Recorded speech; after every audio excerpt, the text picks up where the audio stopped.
Weapons are tools of ill omen, wielded by the ignorant.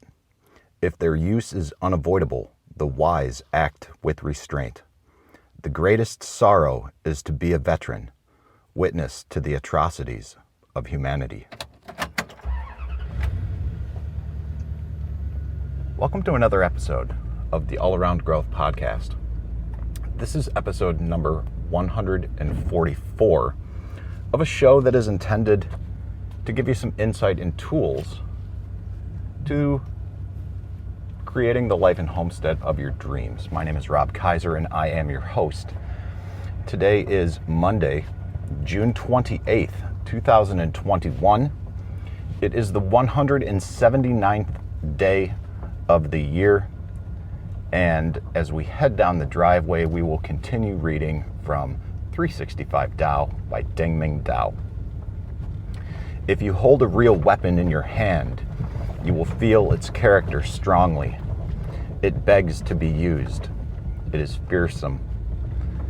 Its only purpose is death, and its power is not just in the material from which it is made, but also from the intention of its makers. It is regrettable that weapons must sometimes be used, but occasionally survival demands it. The wise go forth with weapons only as a last resort. They never rejoice in the skill of weapons, nor do they glorify war. When death, pain, and destruction are visited upon what you hold to be most sacred, the spiritual price is devastating. What hurts more than one's own suffering is bearing witness to the suffering of others. The regret of seeing human beings at their worst and the sheer pain of not being able to help the victims can never be redeemed. If you go personally to war, you cross the line yourself. You sacrifice ideals for survival and the fury of killing. That alters you forever. That is why no one rushes to be a veteran. Think before you want to change so unalterably. The stakes are not merely one's life, but one's very humanity.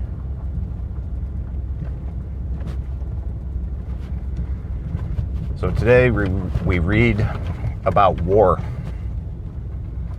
And you may be asking yourself, how is this applicable in my life? And quite frankly, I'm asking myself that as well. Because I didn't really have much of an idea for what I wanted to do this morning and what I wanted to talk about with you. But I wanted to record because I didn't last week. This time, 1 week ago today, I was recovering from a seizure that I had just had. And I'm not going to dwell too much on that this morning because that's not the purpose of the podcast. It's not to go on in detail about the woes of what it's like to have epilepsy, but that is why, part of the reason why I haven't put anything out over the past week. And I realized that I wanted, and quite frankly, dare I say, needed to get back into my morning routine, my morning ritual. And this is precisely what I intended to do last week, but was thrown off by a seizure. But no matter, minor setback, here we are, 7 days later, picking up where we left off. And my friends, that is precisely what life is all about. Sometimes we experience setbacks, and sometimes we simply need to pick up where we left off.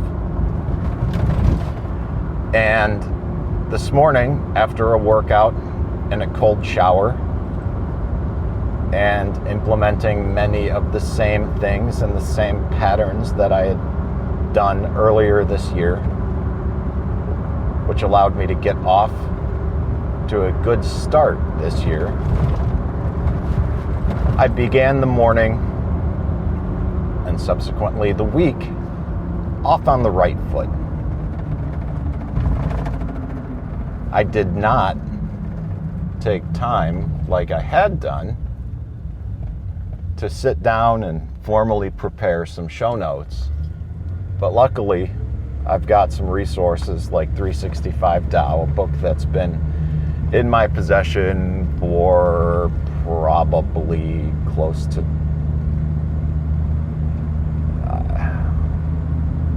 15 years. Oh, I was going to say 20, but again, it's neither here nor there. Taoism has been a part of my life for quite some time, and I very much enjoy reading these morning meditations. But when we read about war, it's interesting because so many of us have no frame of reference for what that even means. Many of us know veterans.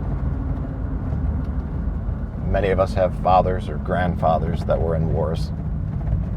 Both my father and my grandfather were in wars. And both of them, unlike some people that I know that weren't even in a war, they don't really take a vast amount of pride in it. They don't really like to talk about it. But lately, I've been sharing some stories, or my father's been sharing some stories with me. And some of these quotes from what we read today ring absolutely true. That if you hold a real weapon in your hand, you'll feel its character strongly. That it begs to be used and that it is fearsome. Its only purpose is death, and that its power is not just in the material from which it is made, but also from the intention of its makers. Occasionally, I carry a pistol. Not all the time. And I feel like I often do so in spurts or waves. And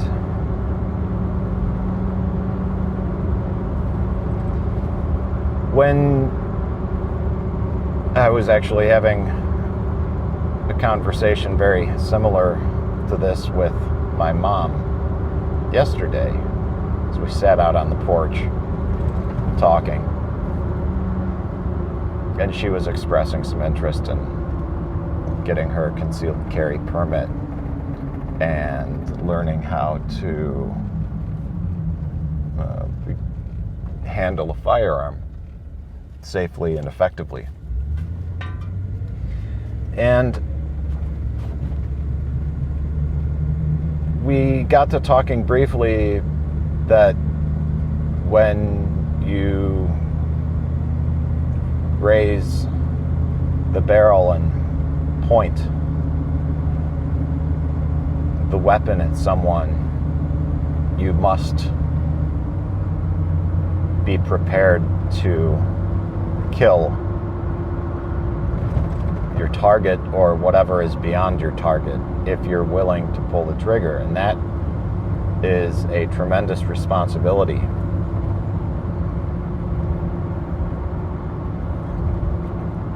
And there are a lot of people out there, speaking of firearms and weapons, that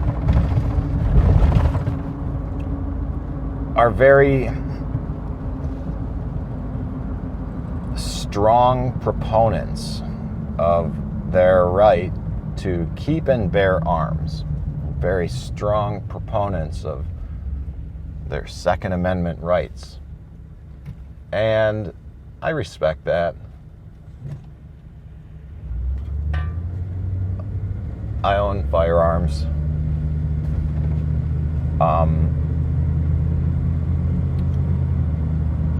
But you won't really see me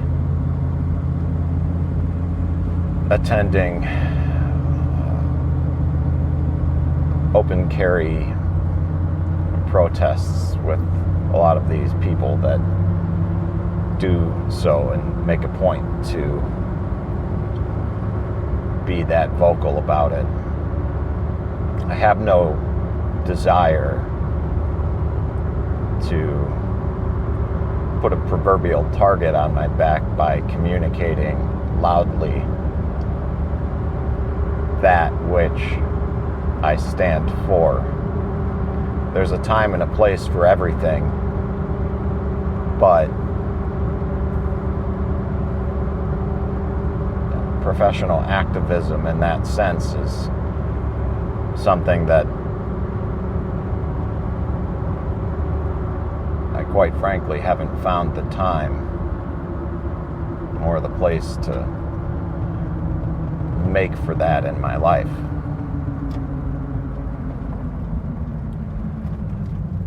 Now, there is also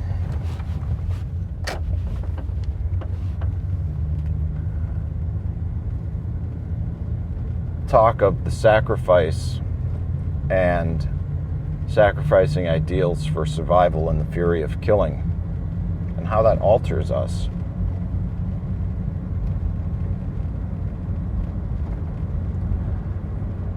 And why many don't rush to be a veteran, don't rush to engage in war.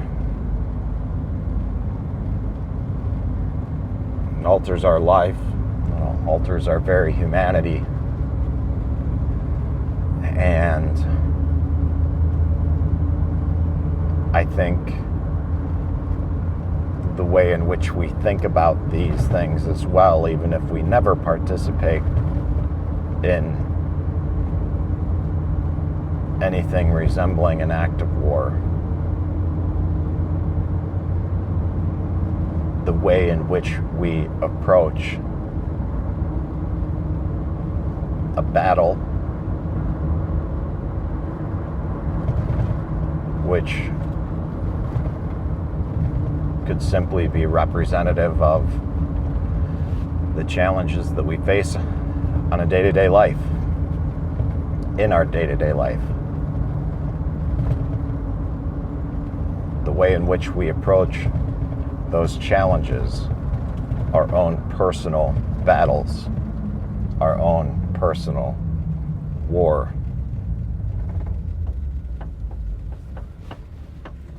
That is something that defines us. So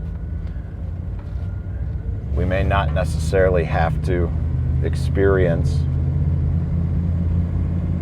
the fury of killing. And thank goodness we don't have to do that. But